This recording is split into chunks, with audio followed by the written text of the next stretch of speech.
इस लेक्चर में हम लोग डिस्कशन करेंगे geometrical structure of crystalline solid. लेकिन सबसे पहले आपको बता दें कि प्रीवियस लेक्चर में हम लोग जो पढ़े थे उसमें थोड़ा बहुत प्रकाश डाल देंगे क्या था। हम लोग क्लास किए थे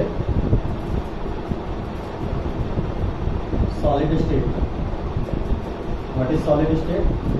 solid state is a type of matter having constituent particles attached close together by strong molecular force.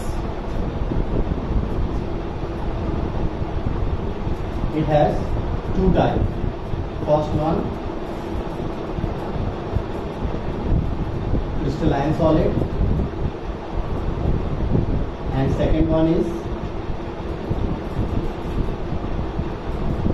amorphous solid. ठीक है, ये हम लोग पढ़े थे। क्रिस्टलाइन सॉलिड के टाइप्स के बारे में पढ़े थे कि क्रिस्टलाइन सॉलिड जो होते हैं वो जनरली 4 टाइप्स के होते हैं, molecular solid, ionic solid, covalent solid, metallic solid. ये सब हम लोग पढ़ चुके हैं। इस चैप्टर में हम लोग डिस्कशन करेंगे कि इसका जियोमेट्रिकल स्ट्रक्चर क्या होता है। तो सबसे पहले आपको बता दें कि कोई भी सॉलिड हो तो छोटे छोटे पार्टिकल से बना, ठीक है। Solids are made of very tiny particles, ठीक है, जिसको बोलते हैं कंस्टिट्यूटेंट पार्टिकल्स। वो हो सकते हैं atoms, molecules, ions, mobile electrons, कुछ भी हो सकते हैं, ठीक है। ये मूव करने वाले इलेक्ट्रॉन्स होते हैं। तो कहने का मतलब कि छोटे छोटे पार्टिकल्स से क्रिस्टलाइन सॉलिड बना होता है। ये छोटे पार्टिकल्स काफ़ी क्लोज अटैच होते हैं। अगर इसको हम एक स्फीयर की तरह लें तो इस तरह से अटैच होते हैं और बहुत स्ट्रॉन्ग, जिसमें इसको हम लोग बोलते हैं क्या, सेंटर। तो सिर्फ ये इस तरह से अरेंज नहीं होता है, बल्कि इस तरह से अरेंज ये डाउन लेयर भी होता है, अप लेयर भी होता है, उधर पीछे की ओर भी इसका लेयर होगा, फ्रंट पे भी लेयर होगा, और एक तरह से एक कंस्टिट्यूटेंट ऑर्डर बनाता है और लॉन्ग ऑर्डर अरेंजमेंट से एक जियोमेट्रिकल स्ट्रक्चर बनाता है। तो हम लोग उसके बारे में डिस्कशन करेंगे। तो फर्स्ट हम लोग एक पॉइंट डिस्कशन करेंगे, क्रिस्टल लैक्टिक्स। ये क्या होता है क्रिस्टल लैक्टिक्स? तो आपको बता दें कि क्रिस्टलाइन जो भी सॉलिड है छोटे छोटे पार्टिकल्स से बना है। ये छोटे छोटे पार्टिकल्स एक लॉन्ग ऑर्डर अरेंज करते हैं। इस पार्टिकल्स पे फिर से फोकस कर देते हैं कि ये जो पार्टिकल्स है ये एटम हो सकता है, इसको मॉलिक्यूल्स भी बोलते हैं, इसको आयंस भी बोलते हैं, ठीक है। अदर वर्ड में इसको पार्टिकल्स भी बोलते हैं, ठीक है, इसको पॉइंट्स भी बोलते हैं। तो अदर क्वेश्चन में ये सब डिस्कशन किया जाएगा, ये सब वर्ड यूज किया जाएगा। कहीं पे एटम्स बोलेगा, कहीं पे molecules, ions, number of particles भी बोल सकता है, नंबर ऑफ पॉइंट्स भी बोल सकता है। तो ये सब का सब यही पार्टिकल्स है जिससे क्रिस्टलाइन सॉलिड फॉर्म होता है। तो हम लोग क्या करते हैं कि समझने की कोशिश करते क्या है crystal lactic. Crystal lactic is a geometrical structure which form by the particles of solid state. ये क्या होता है कि छोटे छोटे पार्टिकल से एक लॉन्ग ऑर्डर अरेंज करके बनता है। चलो हम इसके सेंटर को लेते हैं, ठीक है, और ध्यान से देखना है। पहले हम लोग क्या करते हैं, 6 पॉइंट्स को ले लेते हैं। याद रखिएगा इस सिर्फ सेंटर को लिए, दैट मीन्स ये पूरा एरिया कवर करता है। और अगले पॉइंट्स को हम लोग बीच में रख देते हैं, ठीक है। आपको भी सारा बीच में क्यों रखता है? आपको बता दें कि ये पार्टिकल्स है, जिसको अरेंज करना हो तो आप लोग कभी वो लड्डू को सजाए हो, लड्डू में अगर आप देखोगे कि एक लेयर हो जाता है तो दूसरा लेयर 2 लड्डू के बीच में रखा जाता है, क्योंकि वो जो अरेंजमेंट होता है काफ़ी स्ट्रॉन्ग होता है। इसलिए इस तरह से इसको अरेंज हम कर रहे हैं। आप इसके नीचे भी रखोगे तो बनेगा, ठीक है। सेम हम लोग यहाँ एक रख देते हैं।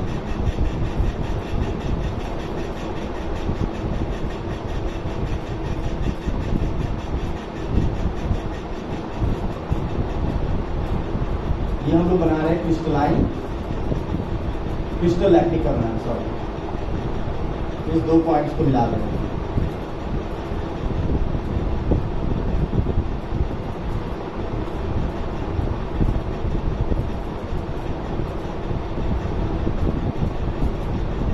और लंबा बन गया है।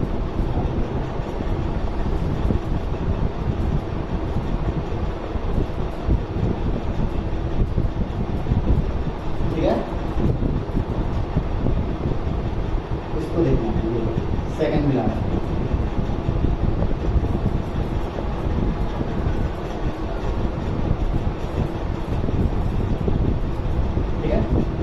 ये एक क्यूब बन गया। ऐसे ही अरेंज होता जाता है। इसको आप समझना है तो बहुत आसानी से, हम लोग का जो घर बनता है वो ब्रिक से बनता है, छोटे छोटे ईंट से बनता है।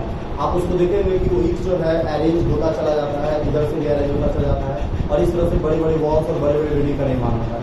तो वो एक छोटा सा पार्ट है, ये रिपीट होगा, ऐसे रिपीट होता चला जाएगा, ये रिपीट होता चला जाएगा, ये रिपीट होता चला जाएगा, लाइक दिस, ऐसे ये रिपीट होता चला जाएगा।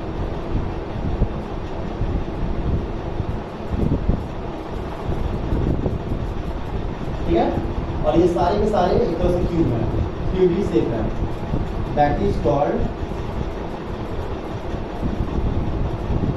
Crystal lactic. तब इसको ऐसे भी डिफाइन कर सकते हो, what is crystal lactic? Crystal lactic is a arrangement of particles, atom, molecules, ions which repeated again and again to form a 3D geometrical structure। यानी एक 3D geometrical structure होता है जो पार्टिकल्स के बार बार रिपीट करने से बनता है, इसको हम बोलते हैं क्रिस्टल लैक्टिक। ये एक सॉलिड का जियोमेट्रिकल स्ट्रक्चर है। लेकिन इसमें आपको एक छोटा सा ये पार्ट नजर आ रहा है, इस पार्ट को आप देखिए, ठीक है, इस पार्ट को बोलते हैं यूनिट सेल। और ये यूनिट सेल क्या है? यूनिट सेल एक छोटा सा पार्ट है जो पूरे सॉलिड के जियोमेट्रिकल स्ट्रक्चर को एक्सप्लेन कर सकता है। आपको पता है कि यही चीज रिपीट हो रहा है, तो हम एक छोटे से यूनिट का स्टडी करते हैं, और ये सारा का सारा रिपीट होकर एक बड़े से क्रिस्टल लैक्टिक बनाएगा, जिसको हम लोग क्रिस्टलाइन सॉलिड का जियोमेट्रिकल स्ट्रक्चर हो। तो यूनिट सेल, आप यूनिट सेल को सीधे ऐसे इसको हम अलग निकाल दें,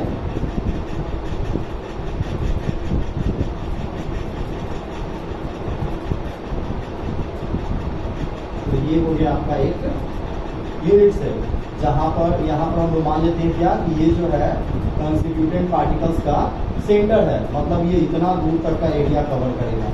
ठीक है, इस तरह से हम लोग मान लेते हैं कि इसमें टोटल 8 पॉइंट्स का पार्ट है।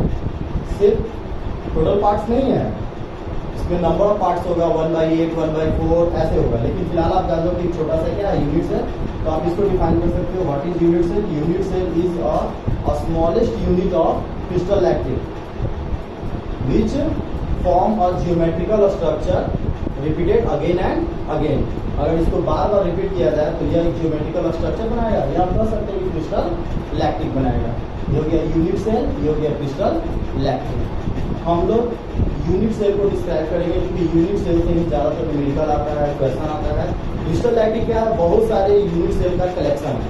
तो हम लोग इसको जानेंगे स्टडीज के बारे में, इसको आप अच्छे से नोट कर लीजिए। तो हम लोग यूनिट सेल के बारे में स्टडी करेंगे। यूनिट सेल स्टडी करने से पहले हम लोग इसके सारे डायमेंशन को जानते हैं। तो यहाँ लिखिएगा,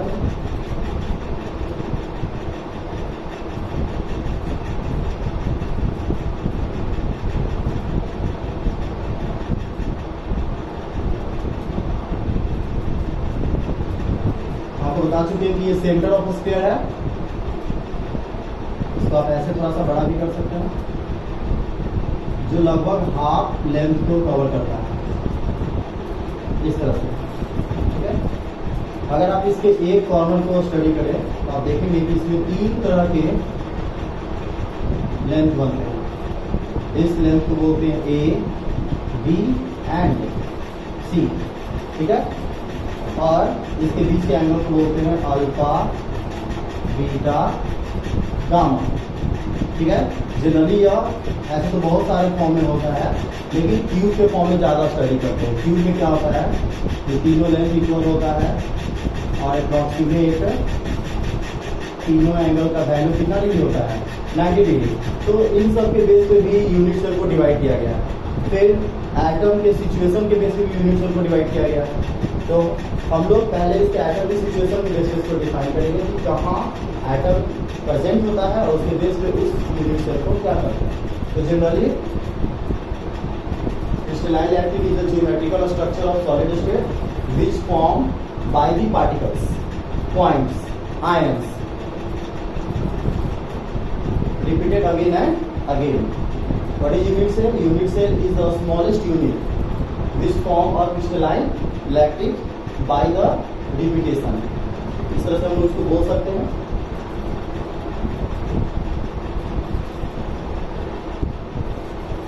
अब हम लोग पढ़ेंगे type of unit cell.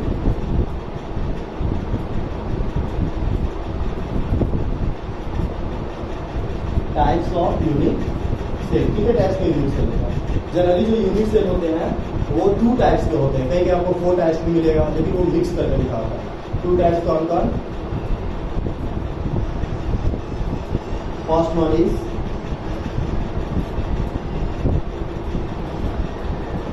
Simple unit cell, जिसको बोलते हैं प्रिमिटिव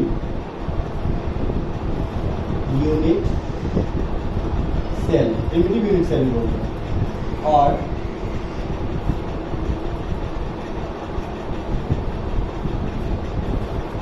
सेकंड होता है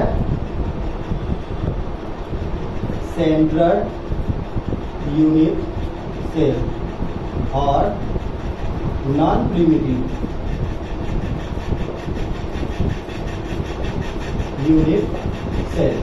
ठीक है, अब कैसे डिवाइड किया गया इन दोनों को? तो आपको पता होना चाहिए, प्रीवियस स्ट्रक्चर आप देखे थे कि कॉर्नर पे प्रेजेंट होता है आइटम्स, और कॉर्नर के अलावा दूसरे पार्ट में भी प्रेजेंट होता है। ठीक है,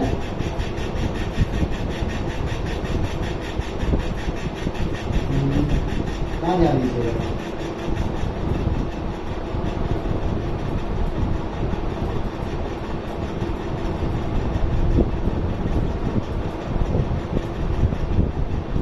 अभी जो बनाया था वही स्ट्रक्चर। तो अगर कंस्टिट्यूटेंट पार्टिकल्स ओनली कॉर्नर पर प्रेजेंट होगा, उस तरह के यूनिट सेल को क्या बोलेंगे? सिंपल यूनिट और primitive unit cell. That means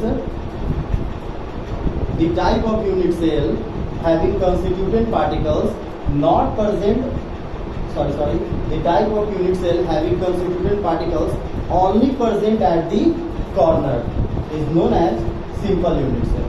But in this case, if constituent particles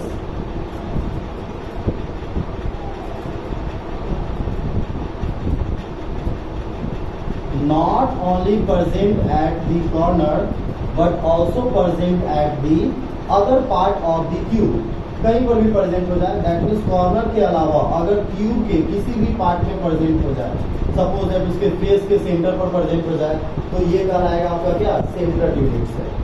non primitive unit cell कहीं पर भी प्रेजेंट हो सकता है, एज पर भी प्रेजेंट हो सकता है, तो इन सब जगह पे अगर प्रेजेंट हो जाए तो इसको हम बोलेंगे क्या?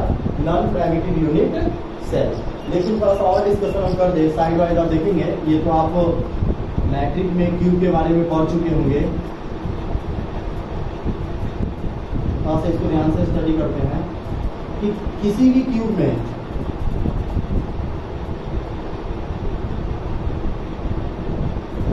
ध्यान दीजिएगा, तो किसी भी क्यूब में ये जो पार्ट है, ये पार्ट, इसको बोलते हैं एज, जिसका नंबर होता है कितना? टोटल 12, यानी एक क्यूब में एज का नंबर होता है 12। सिर्फ इस पार्ट को बोलते हैं कॉर्नर्स, जिसका नंबर कितना होता है? 8। अगर एक सिंपल यूनिट सेल की बात करें तो एक यूनिट सेल में कॉर्नर का नंबर कितना होता है? 8। फेस, ये जो आपको पार्ट दिखाई दे रहा है, इस पार्ट को बोलते हैं फेस। फेस का नंबर होता है 6। आप इसको अच्छे से समझ सकते हैं, आप अपने रूम को देख सकते हैं, रूम के अंदर जितना दीवार होता है उस वॉल्स को क्या बोलते हैं? फेस। तो ये सब छोटे छोटे डायमेंशन आपको नॉन प्राइमिटिव यूनिट सेल के टाइप्स को समझने में हेल्प करेगा। तो एक सिंपल यूनिट सेल में एज का नंबर होता है 12, कॉर्नर का नंबर होता है 8, फेस का नंबर होता है 6, जिसके बेस पे हम लोग नॉन प्राइमिटिव यूनिट सेल के टाइप्स के बारे में पढ़ेंगे। तो जनरली ये 3 टाइप्स के होते हैं। ठीक है, फर्स्ट होता है face central unit cell, short में इसको FCC के नाम से जानते हैं। ठीक है, सेकेंड आपका होता है बॉडी सेंट्रल यूनिट सेल, इसको BCC के नाम से भी जानते हैं। ज्यादातर क्वेश्चन इन्हीं दोनों से पूछा जाता है। थर्ड होता है आपका इन सेंट्रड यूनिट सेल। तो तीन तरह के नॉन प्राइमेटिव यूनिट सेल होते हैं, फेस सेंट्रड, बॉडी सेंट्रड, इन सेंट्रड। तो ऑल ओवर आप बता सकते हैं कि यूनिट सेल 4 टाइप्स के होते हैं, primitive unit cell, face centred unit cell, और body centred unit cell, end centred unit cell. ज्यादातर क्वेश्चन इन सबसे पूछता है, प्राइमेटिव से, फेस सेंट्रड से और बॉडी सेंट्रड से। तो हम लोग पीडीएफ आपको प्रोवाइड कराया है, पीडीएफ में सारे क्वेश्चन से डिफाइन किया गया है। ऐसे हम ओरल आपको बोल चुके हैं, आप इसको सुनकर भी लिख सकते हैं। तो नॉन प्राइमेटिव यूनिट सेल को डिफाइन किए, अभी हम इन तीनों को डिफाइन करेंगे। तो आप इसको अच्छे से नोट कर सकते हैं, इसका स्क्रीनशॉट ले सकते हैं।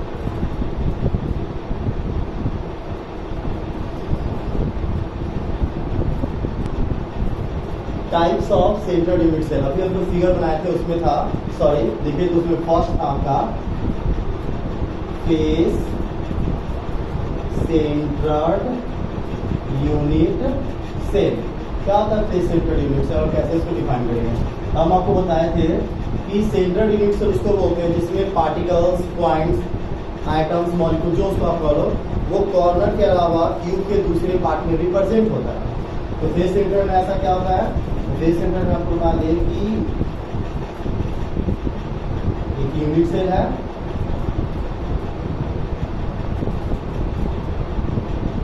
जिसमें कॉर्नर पर तो पॉइंट्स होगा ही, बस इसको ध्यान से देखेंगे, ठीक है। और इसमें 6 फेस है टोटल, 6 फेस, ठीक है। तो 6 फेस का सेंटर यहाँ पे होगा,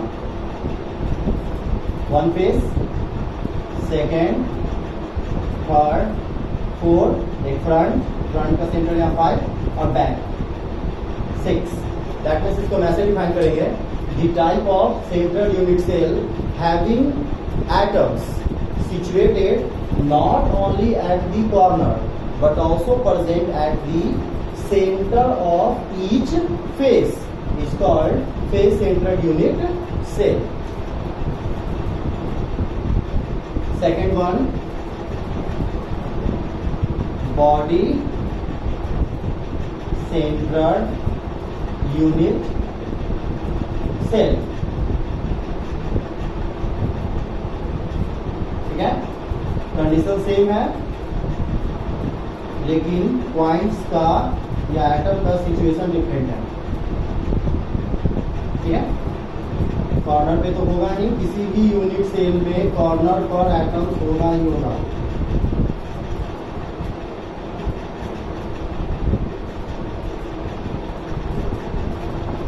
ठीक है। अभी यहाँ का ये पूरा क्यूब है, अगर हम क्यूब के सेंटर की बात करें तो यहाँ पर होगा, ठीक है। क्यूब का सेंटर दैट मींस बीच में एक ही सेंटर होता है, ठीक है। तो हम इसको ऐसे डिफाइन कर सकते हैं, the type of central unit cell having atom situated और प्रेजेंट, एनीथिंग आपको भी वर्ड यूज कर सकते हैं, situated not only at the corner but also present at the center of the cube within the body of the cube is called body centered unit cell. And number third, in centered unit cell, बहुत आसान है, ज्यादातर question इन दोनों से पूछता है, ठीक है। What is in centered unit cell? It is the type of centered unit cell in which constituent particles not present at the corner but also present at the center of any two opposite face, यानी किसी भी दो opposite face के centre पर present हो। अगर आप right use करोगे तो लेफ्ट, किसी भी दो, सिर्फ दो, अप यूज करोगे तो डाउन, फ्रंट यूज करोगे तो बैक। इस तरह के सेल को बोलेंगे, सॉरी यूनिट सेल को बोलेंगे इन सेंट्रल यूनिट सेल। तो ये रहा आपका तीसरा टाइप। फिर से रिपीट कर देते हैं, हम लोग अच्छी तरह समझना, फेस सेंट्रल, बॉडी सेंट्रल, क्योंकि इससे ज्यादातर क्वेश्चन पूछा जाता है। इसको आप अच्छे से नोट कर लेंगे। इसका डेफिनेशन पीडीएफ में ऑलरेडी मेंशन है, आप पीडीएफ को अच्छे से डाउनलोड करके अच्छे से इसको डिफाइन कर सकते हैं, या आप अपनी किताब को खुद भी पढ़ोगे तो आपको अब ये समझ में आएगा। आप रीडिंग करके खुद से नोट बना सकते हो। किसी भी प्रॉब्लम के लिए आप हमारे व्हाट्सएप नंबर पे मैसेज करके, कमेंट करके, कहीं से भी पूछ सकते हो। हम आपको जितना ज़्यादा कोशिश होगा सॉल्व करके भेजेंगे।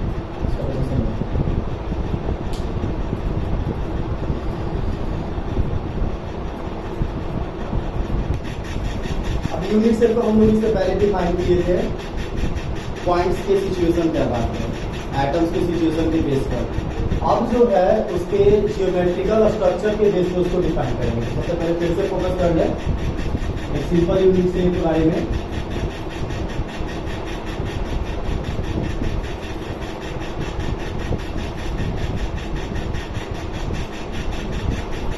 सिंपल यूनिट सेल है जिसमें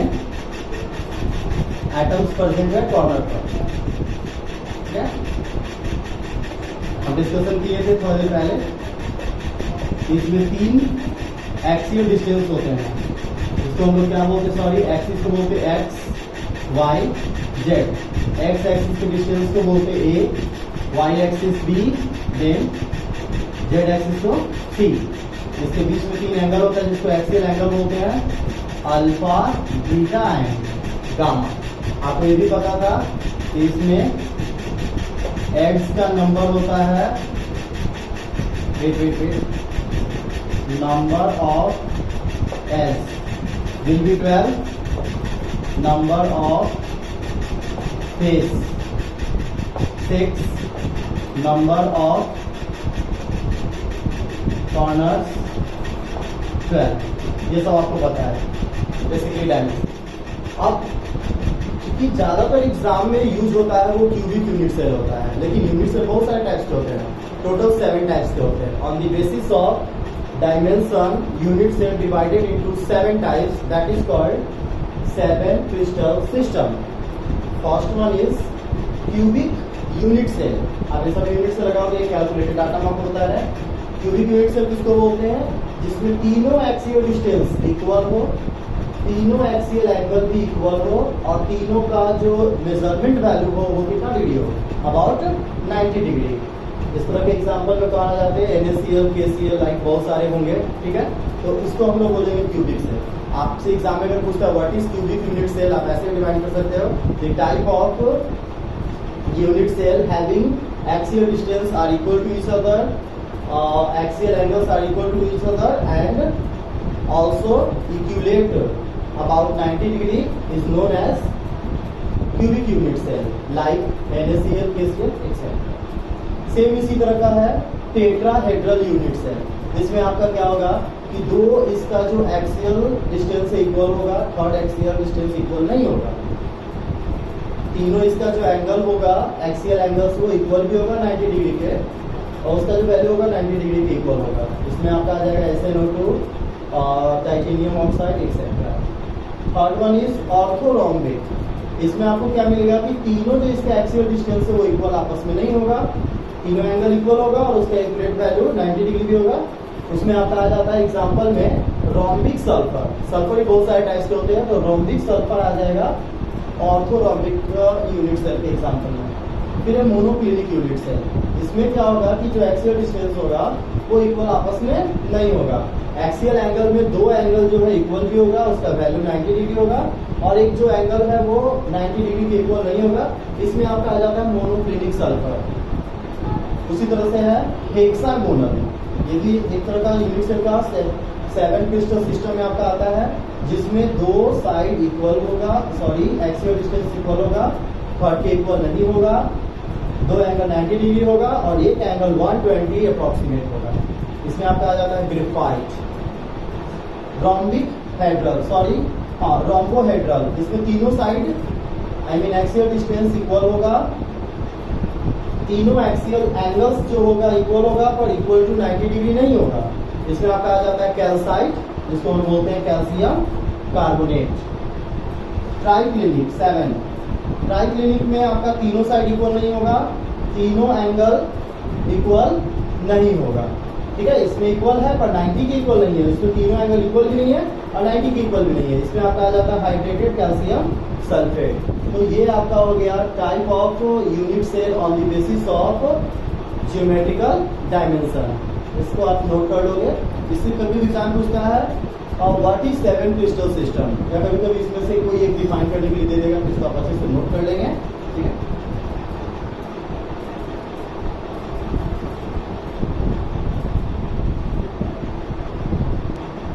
स्टूडेंट्स इसी में एक टॉपिक आता है ब्रेविस लैक्टिक। क्या होता है ब्रेविस लैक्टिक, इसको थोड़ा समझना है। ये जो हम डायमेंशन के बेस पे 7 क्रिस्टल सिस्टम बताए थे, ये तब होगा जब यूनिट सेल एक क्यूब होगा, दैट मीन्स क्यूब के मेजरमेंट को फॉलो करेगा। कभी कभी इसमें भी क्या होता है कि क्यूबोइड होता है। अब क्यूबोइड के बेसिस पे इसको पता है 28 टर्म में डिवाइड किया गया है, लेकिन उसमें से मेनली 14 को एक्सप्लेन किया गया है, बाकी को एक्सप्लेन नहीं किया गया है। The type of 14 different unit cell is known as Brevis lactic, क्योंकि इस तरह के सिस्टम को ब्रेविस समथिंग में डिफाइन किए थे, जिसको ब्रेविस लैक्टिक के नाम से जाना जाता है। तो एक छोटा सा टॉपिक है, इसको आप लोग को अंडरस्टूड करना है। ज़्यादातर हमारा मेन फोकस इस पर ही होगा। तो हम लोग नेक्स्ट टॉपिक की ओर चलते हैं। नेक्स्ट टॉपिक है calculate the number of points, that means number of atoms, number of particles, number of ions in per unit cell. यानी एक, चूंकि हम आपको बता चुके हैं कि क्रिस्टल एक्टिव जो होता है एक लॉन्ग ऑर्डर अरेंजमेंट होता है सॉलिड स्टेट का, उसमें एक छोटा सा यूनिट होता है यूनिट सेल।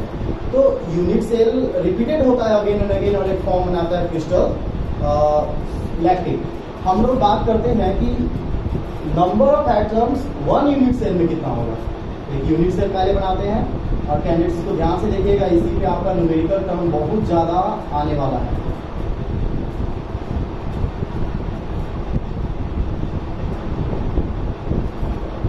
ठीक है, एक सिंपल यूनिट सेल है, इसको हम ड्रॉ किए हैं और ये है आपका centre of sphere. That means एक स्फीयर यहाँ पे बड़ा सा हम आपको बता चुके हैं कि स्फीयर से अटैच होता है, जिसके सेंटर को हम डिनोट ऑनली कर रहे हैं।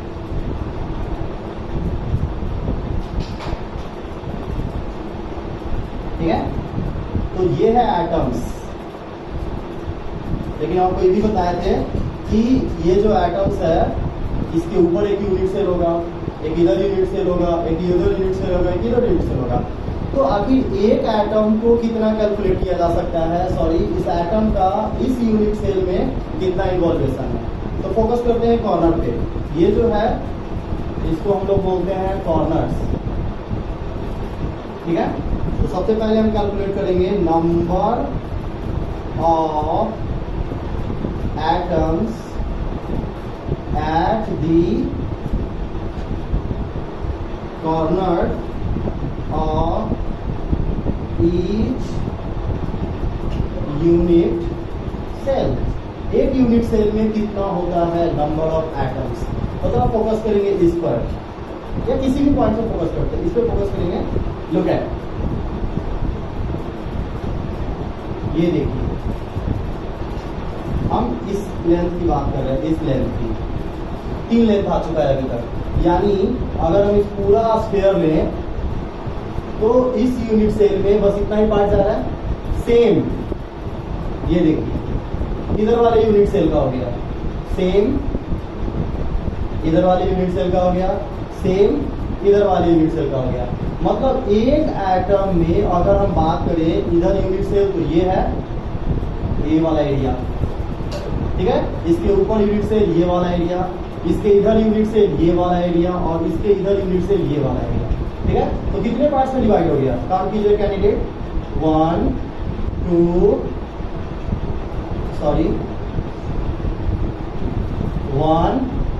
2 3 4 5 6 7 एंड 8, जिसमें से 2 पार्ट ही आ पा रहा है एक यूनिट सेल में। मेरे कहने का मतलब है कि टोटल है कितना 8। ठीक है, 8 और अप्रोक्सीमेट इसमें 1 में आ पाएगा 1/8 पार्ट। तो हम बोल सकते हैं कि number of atoms at the each corner will be 1/8। In per unit cell. और ऐसा ऐसा कितना एटम है 1 2 3 4 5 6 7 8। तो सब में तो 1/8 ही पार्ट इन्वॉल्व होगा, तो टोटल मल्टीप्लाई कर देंगे 8 से, तो कितना आ जाएगा 1। That means number of atoms at the corner of each unit cell will be 1। कैसे? एक पॉइंट्स का 1/8 पार्ट इसमें आता है, एक पॉइंट्स का 1/8 पार्ट आ रहा है। तो इसी तरह से आपका सभी के पास अगर देखा जाए तो टोटल नंबर भी 8 है, तो 1/8 into 8 इक्वल टू कितना आ जाएगा? Same number of atoms at the edge of each unit cell will be. सबसे पहले आपको बता दें, अगर हम इस यूनिट सेल की बात करें तो इसको बोलते हैं एज, इस टर्म को क्या बोलते हैं? एज बोलते हैं। ठीक है, तो अगर हम देखेंगे जस्ट एक इधर, तो एक जो एज होगा वो कितने यूनिट सेल से टच में है, बस इसको हमको देखना है। एक इधर, ठीक है, यानी 1 2 हो गया, और जस्ट 2 इसके पीछे, यानी हम कह सकते हैं कि एक एज जो होता है वो 4 यूनिट सेल से टच में होता है, तो एक यूनिट सेल में वो पार्टिसिपेट करेगा 1/4। तो हम कह सकते हैं कि नंबर ऑफ एटम्स, अगर यहाँ पर कोई एटम्स होगा तो उसका 4 पार्ट लगेगा, और 4 पार्ट अगर लगेगा तो एक एटम में काउंट होगा 1/4। और टोटल एज कितना होता है? तो पहले बताया कि टोटल एज का नंबर होता है 12, तो कितना आ जाएगा 3। Same number of atoms at दी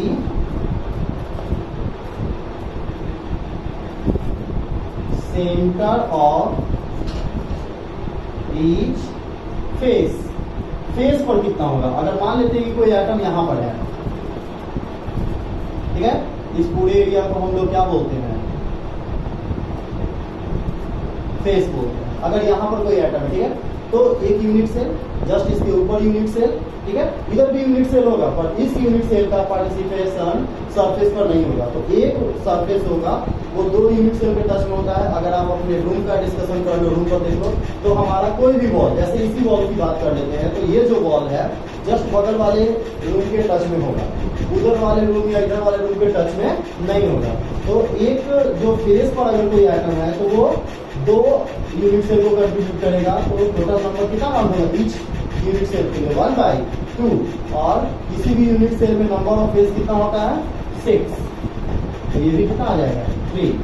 तो ऑल ओवर हम कह सकते हैं कि एक सिंपल यूनिट सेल का 1/8 into 8 1 होगा। अगर उसके एटम कॉर्नर पर है तो पार्टिसिपेट करेगा 1/4 into 12 will be 3। अगर उसका एटम फेस पर है तो पार्टिसिपेट करेगा 1/2 into 6 equal to 3। और इस तरह से हम लोग क्या करेंगे? डिफरेंट कंडीशन में नंबर ऑफ एटम कैलकुलेट करेंगे।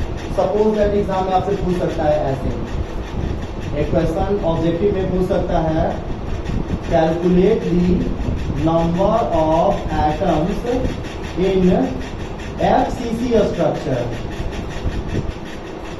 ठीक है, आपसे पूछ सकता है कि FCC स्ट्रक्चर में नंबर ऑफ एटम्स कितना होता है? नंबर ऑफ पार्टिकल्स पूछ सकता है, नंबर ऑफ आयंस पूछ सकता है, कुछ भी पूछ सकता है। तो सबसे पहले तो आप क्या करोगे कि फेस सेंटर का स्ट्रक्चर बनाओगे। थोड़ा ध्यान दीजिएगा स्टूडेंट, ये है आपका फेस सेंटर। फेस सेंटर का एटम कहाँ होता है? डेफिनेशन के अकॉर्डिंग कॉर्नर पर, और जितना भी फेस है उसके सेंटर पर। दैट मीन्स अगर हम बात करें तो ये फेस है, यहाँ होगा, यहाँ होगा, यहाँ होगा, यहाँ होगा, एक फ्रंट पर होगा और एक बैक पर होगा। अब हम लोग कैलकुलेट करते हैं तो कहाँ कहाँ एटम है? कॉर्नर पर है, फेस पर है। तो देखो तो क्या आ जाएगा? Total number of atoms in FCC will be, corner पर हम अभी पढ़ चुके हैं 1/8 होता है, और टोटल कॉर्नर पर कितना एटम है? 8 into 8 प्लस फेस पर भी एटम है, और एक जो फेस पर का आइटम है उसका कंट्रीब्यूशन होता है 1/2। तो 1/2 और टोटल फेस इसमें हो गया 6। तो कितना हो गया 1 + 3 = 4। ठीक है, तो number of atoms in FCC structure of unit cell will be 4। आपसे BC से भी पूछ सकता है, एम सेगमेंट से भी पूछ सकता है। कभी कभी क्वेश्चन ऐसे पूछ देता है कि एक एटम्स को रिमूव कर देगा, तो आपको उसके अकॉर्डिंग कैलकुलेशन करना है। एक छोटा सैंपल इसको नोट करेंगे हम लोग न्यूमेरिकल की तरफ धीरे धीरे आते हैं। नंबर ऑफ पॉइंट्स और नंबर ऑफ एटम्स से दो आपको छोटा न्यूमेरिकल आपको बता रहे हैं जो ऑब्जेक्टिव में ज़्यादातर क्वेश्चन पूछेगा, तो ध्यान दीजिएगा इस पर। फर्स्ट न्यूमेरिकल है फॉर्मूला से क्वेश्चन पूछेगा, तो फॉर्मूला बनाने का सब बहुत आसान तरीका बता देते हैं। अगर आपको ABCD दिया हो तो आपको सिर्फ नंबर ऑफ एटम्स फाइंड करना है और जस्ट उसके नीचे फॉर्मूला बैठा कर लिखना है। कैसे? A unit cell consists of a cube in which there are A atoms at the corner and B atoms at the face center। यानी एक यूनिट सेल है जो दो एटम से बना है, A एंड B से। A कहाँ प्रेजेंट है? कॉर्नर पर। B कहाँ प्रेजेंट है? फेस के सेंटर पर। ठीक है, the two atoms कंडीशन यहाँ पे है A atoms, ठीक है, are missing from the two corner। What is the formula of compound? यानी जो A एटम है वो दो कॉर्नर से मिस है, तब फॉर्मूला क्या होगा? तो सबसे पहले आप ध्यान दीजिए, एक क्यूब बनाएंगे।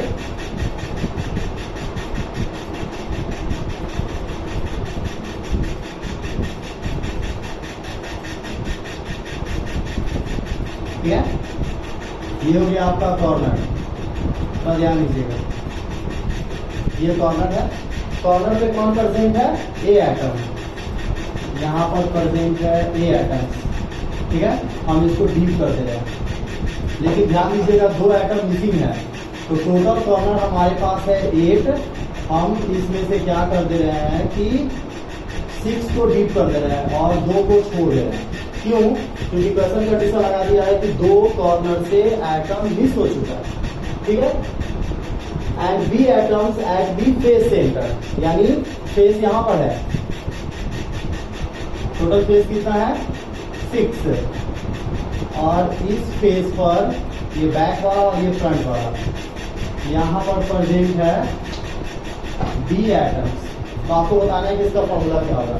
तो सबसे पहले आपको क्या करना होगा, number of A atoms find करना होगा। तो number of A atoms, A कहाँ पे है? कॉर्नर पर, और कॉर्नर पे कितना कंट्रीब्यूशन होता है?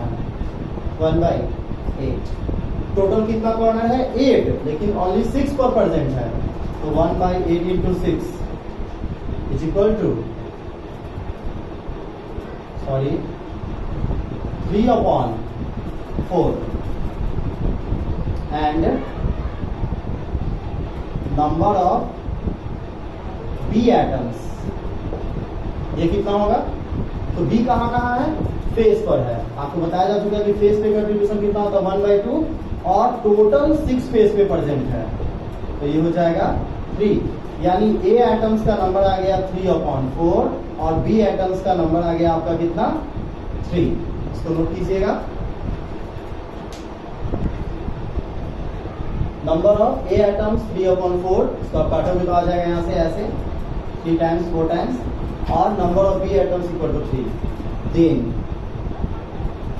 दी फॉर्मूला ही पूछ रहा है ना, formula of compounds equal to, look, A का कितना आया है?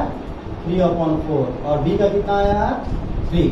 ठीक है, आप इसका रेशियो को सॉल्व करोगे तो ये आपका आ जाएगा AB4।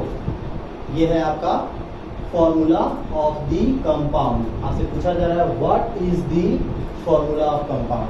तो कुछ नहीं करना, बहुत आसान है। मॉलिक्यूल्स को आप ऐसे लिखोगे और जितना भी उसका नंबर आता है उसको बेस में लिखोगे। आप यहाँ इतना तक लिख देते हो तो आपको मार्क्स मिल जाएगा, लेकिन पूरा सॉल्व कर दो तो ये कितना आ जाएगा? AB।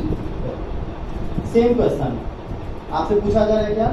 If 3 elements P, Q and R crystallize in और क्यूबिक यूनिट सेल, एक क्यूबिक यूनिट सेल में है। ठीक है, आप फिर से बना लो यहाँ पर एक डायग्राम। एक क्यूब का, ठीक है, ऐसे। ये हो गया आपका कॉर्नर। अब थोड़ा यहां देखते हैं condition with p atoms at the corner. p कहां पे होगा? कॉर्नर पर। और q atoms at the center of the cube, यानी यहां पर जो है वो होगा q एटम्स। यहां पर जो है वो कौन होगा? p atoms. q atoms centre of the cube, cube के सेंटर पर होगा। और एक और इसमें होगा and r atoms at the center of each face. यानी अगर हम फेस की बात करें तो ये देखिए, इसको हम यहां ले लेते हैं। ये है फेस, एक फ्रंट और एक बैक। तो यहां पर प्रेजेंट कौन है? r एटम्स, ठीक है। कोई कंडीशन इसमें नहीं दिया, अगर कोई मिसिंग नहीं है तो आपको कुछ नहीं करना है, फॉर्मूला बस करेक्ट करना है। Number of p atoms. p atoms कहाँ कहाँ है? कॉर्नर पर। कॉर्नर का कंट्रीब्यूशन होता है 1/8 और सभी कॉर्नर पे है, तो 1/8 into 8 equal to 1। Same number of q atoms. q कहाँ है? बॉडी के सेंटर पर। तो बॉडी का सेंटर पे कंट्रीब्यूशन यहाँ 1 ही होता है, यहाँ पर कोई भी दूसरे यूनिट से उसे टच नहीं होता है, ठीक है। और number of r atoms. r atoms कहाँ पर है? फेस के सेंटर पर। आप पढ़ चुके हैं कि फेस पे कंट्रीब्यूशन होता है 1/2 और टोटल फेस हो गया 6 इक्वल टू कितना हो जाएगा? 3, ठीक है। Then the formula of compounds, sorry compound क्या होगा? फिर से देख लो, P 1 है, Q 1 है, R 3 है, तो ऑल ओवर इसका हो जाएगा P Q R 3। तो करना कुछ नहीं है, जितने भी सिंबल होंगे उसके नंबर ऑफ एटम्स को उसके बेस में लिख देना है। P Q R, P का नंबर है 1, Q का नंबर है 1, R का नंबर है 3, सिंपलेस्ट फॉर्म में कन्वर्ट करके। तो इस तरह से बहुत सारे न्यूमेरिकल को हम लोग सॉल्व करेंगे। आप लोग किताब में सॉल्व कीजिएगा बुक में, और जैसे ही बहुत सारा प्रॉब्लम आता है आप हमारे पर्सनल नंबर पे कमेंट मैसेज कर सकते हैं, इस वीडियो के नीचे कमेंट सेक्शन में डाल सकते हैं, हम आपको सॉल्व करेंगे, ठीक है। नेक्स्ट लेक्चर में हम लोग इसके बारे में इसके आगे का क्लास करेंगे, ठीक है।